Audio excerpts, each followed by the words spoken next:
Aujourd'hui, je vous emmène rencontrer des étudiants en génie biologique, option environnement et agronomie. Sauf que je ne vous emmène pas sur les bancs de l'IUT de Perpignan, mais bien sur le domaine agricole de l'établissement. C'est là qu'un groupe d'étudiants développe un projet de jardin partagé urbain sur les toits avec un système d'irrigation inédit.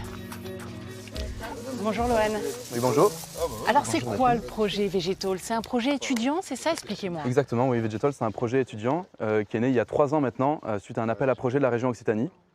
Un appel à projet qui s'appelle Ma Solution Climat, qui propose de financer des solutions qui répondent à un problème écologique. Nous nous sommes concentrés sur un domaine qui sont les toits végétalisés.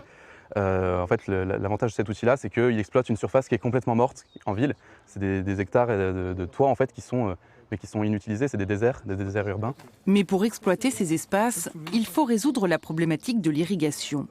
L'eau de pluie est difficile à stocker, celle du réseau urbain n'est pas écologique et coûte cher.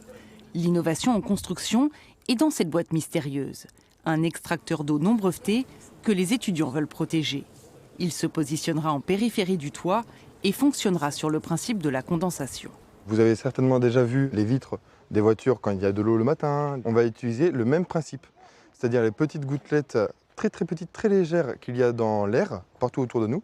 On va les forcer à se rapprocher les unes des autres, tant et si bien qu'elles vont s'agglomérer les unes les autres, devenir donc plus lourdes et créer des gouttes qu'on peut voir à l'œil nu.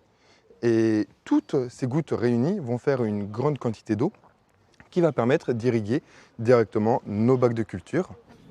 Loïc, une fois que vous avez récupéré l'eau, elle va aller directement dans la terre, dans ces bacs? Alors non, pas tout à fait. L'eau va d'abord passer par une couche de sable et pas par la terre, parce que le but est de ne pas lessiver le sol pour ne pas retirer les nutriments. Donc l'eau va d'abord arriver dans la réserve qui se situe en dessous. La réserve est constituée d'un drainage qui va permettre de répartir l'eau sur toute la surface de façon homogène, parce que le but c'est de ne pas mettre trop de poids au même endroit pour ne pas rajouter une contrainte supplémentaire au toit. Leur extracteur s'appuie sur un travail de thèse. Il a donné ses premiers résultats. Il récupère un demi-litre d'eau par mètre carré sans aucune dépense d'énergie pour cultiver en ville. Les personnes n'ayant pas forcément un budget assez élevé pour se produire tel ou tel fruit ou légume peuvent créer un jardin partagé au-dessus de leur immeuble ou au sein d'une commune et du coup pouvoir s'alimenter régulièrement avec de bons produits. La région a débloqué 150 000 € pour qu'ils réalisent d'ici 2 ans un vrai prototype et fassent des tests grandeur nature sur les toits de l'université. Pour mener à bien ce projet, ces étudiants ont obtenu le statut d'entrepreneur grâce au réseau national Pépite. Ils bénéficient d'un accompagnement sur mesure et ils sont aussi soutenus par la chaire de l'université spécialisée en agriculture et en écologie.